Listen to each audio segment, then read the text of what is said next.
Dear student, आज मैं आपको इंडिफरेंस कर्व उदासीनता वक्र के बारे में बता रही हूँ। उदासीनता वक्र किसे कहते हैं? उदासीनता वक्र से तात्पर्य है कि जब उपभोक्ता को दो वस्तुओं के संयोजन से समान संतुष्टि प्राप्त होती है तो उसे क्या कहते हैं? उदासीनता वक्र या तटस्थता वक्र कहते हैं। तटस्थता वक्र एक ऐसा वक्र होता है जो उपभोक्ता को समान संतुष्टि देने वाले विभिन्न वस्तुओं के संयोजनों को रेखाचित्र के रूप में दर्शाता है। हम जानते हैं कि ये सभी बंडल उपभोक्ताओं को एक समान संतुष्टि देने के लिए अतः वह इनके प्रति उदासीन होता है। अतः इस वक्र को तटस्था वक्र या उदासीनता वक्र नाम दिया गया है। उदाहरण के लिए मान लेते हैं कि मोहन के पास एक पेन है एवं 12 पेंसिल हैं। अब यदि हम मोहन से पूछते हैं कि वह एक और पेन लेने के लिए कितनी पेंसिल देने को तैयार है ताकि उसकी संतुष्टि का स्तर समान रहे, इस पर मोहन एक पेन और पाने के लिए 6 पेंसिल देने के लिए तैयार हो जाता है जिससे उसकी संतुष्टि उसी स्तर पर बरकरार रहे। अतः पेन की हर एक अतिरिक्त इकाई पाने के लिए पेंसिल की 6 इकाइयाँ देगा। इससे हमारे पास निम्न संयोजन आ जाते हैं। ए में एक पेन के लिए वो 12 पेंसिल, एक पेन और 12 पेंसिल पर वो मोहन संतुष्ट है। बी पर वो 2 पेन के लिए 6 पेंसिल देता है तो उसको संतुष्टि प्राप्त होती है, समान संतुष्टि है। सी संयोजन में वो 3 पेन के लिए 4 पेंसिल देता है और डी पर 4 पेन पाने के लिए वो 3 पेंसिल देने को तैयार है। मतलब वो जब पेन की संख्या में वृद्धि कर रहा है तो पेंसिल की संख्या में कमी आएगी, उसको त्याग करना पड़ेगा और ऐसी ही स्थिति में वो समान संतुष्टि की स्थिति में रहेगा। ऊपर दी गई तालिका में जैसा कि आप देख सकते हैं कि यहाँ 2 वस्तुओं विभिन्न संयोजन दिए हुए हैं जो कि मोहन उपभोक्ता को समान स्तर की संतुष्टि दे रहे हैं। यहाँ एक सामान के अतिरिक्त इकाई के लिए दूसरे सामान की 6 इकाइयों का बलिदान किया गया है। यह प्रतिस्थापन दर कहलाता है। अतः एक पेन के लिए प्रतिस्थापन दर 6 पेंसिल है। अब हम तालिका को चित्र के रूप में दर्शाएंगे जिसे तटस्थता वक्र कहा जाता है।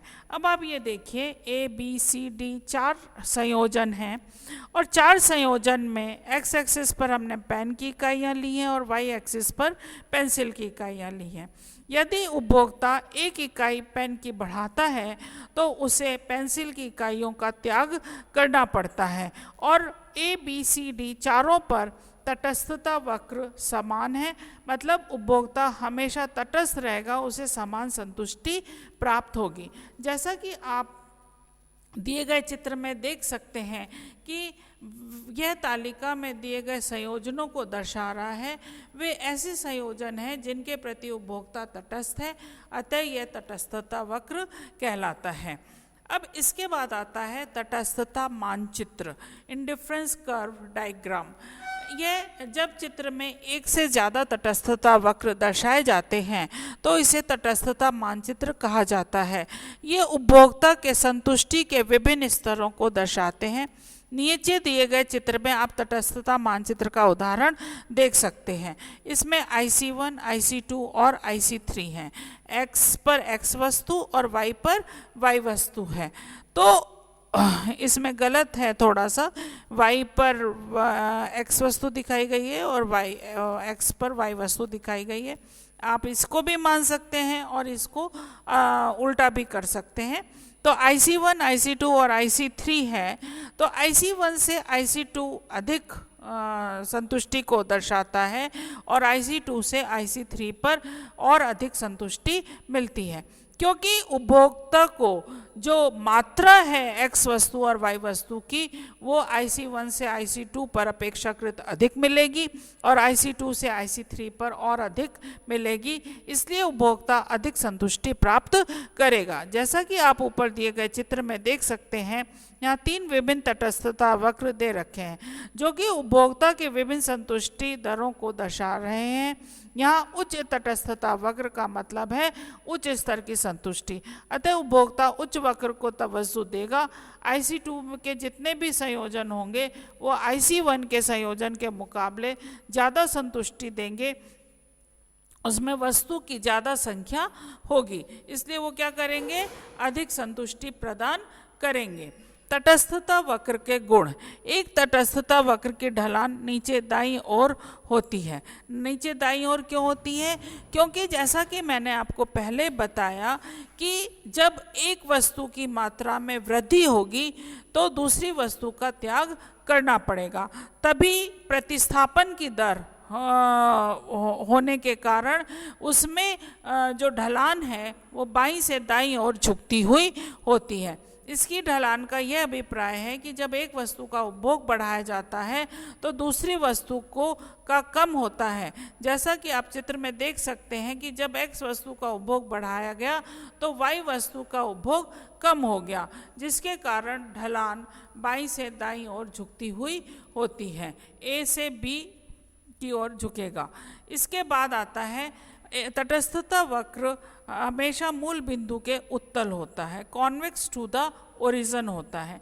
कॉन्वेक्स टू द ओरिजिन क्यों होता है? आप देखिए कि दो तरीके के लेंस होते हैं चश्मे के, एक तो कॉनकेव होता है और एक कॉन्वेक्स होता है।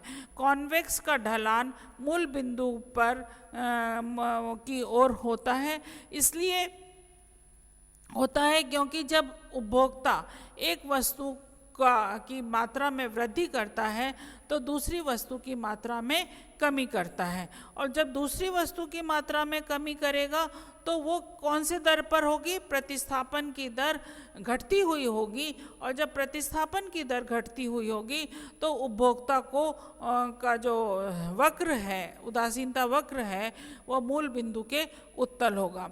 जैसा कि आप देख सकते हैं कि मूल की तरफ से देखें तो यह उत्तल होता है। इसके उत्तल होने का मुख्य कारण यह होता है कि जैसे जैसे हम नीचे आते हैं तो प्रतिस्थापन दर घटती जाती है।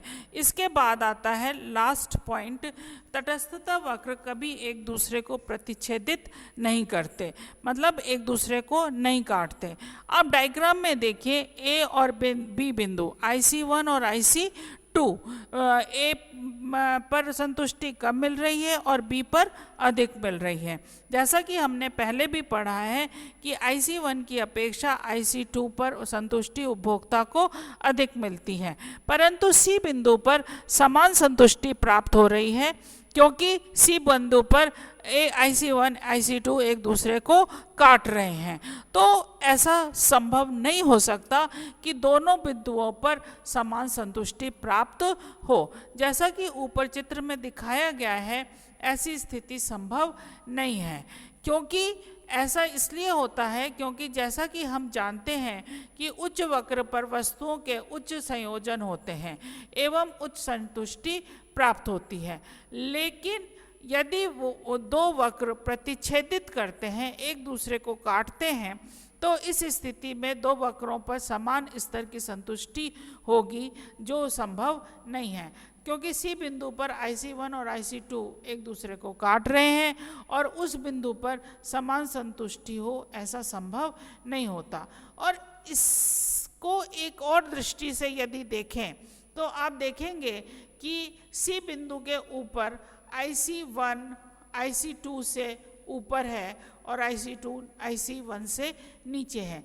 यदि IC1 पर हम जब पहले कह रहे हैं, मानचित्र में हमने ये दिखलाया कि IC1 पर संतुष्टि कम प्राप्त होती है और IC2 पर संतुष्टि अधिक प्राप्त होती है, तो ये कैसे संभव हो सकता है कि IC1 ऊपर हो और IC2 नीचे हो? तो ये बेसिकली गलत है, और इसलिए हम उदासीनता वक्र की विशेषताओं के अंतर्गत ये आता है कि एक दूसरे को काटते नहीं हैं, मूल बिंदु के उत्तल होते हैं और बाईं ओर झुके हुए होते हैं। तो उदासीनता वक्र दो संयोगों की, उपभोग वस्तु के दो संयोगों को बतलाता है और एक उदासीनता वक्र पर हमेशा समान संतुष्टि मिलती है और उपभोक्ता तटस्थ रहता है, चाहे वो किसी भी वस्तु का किसी भी बिंदु पर हो। धन्यवाद।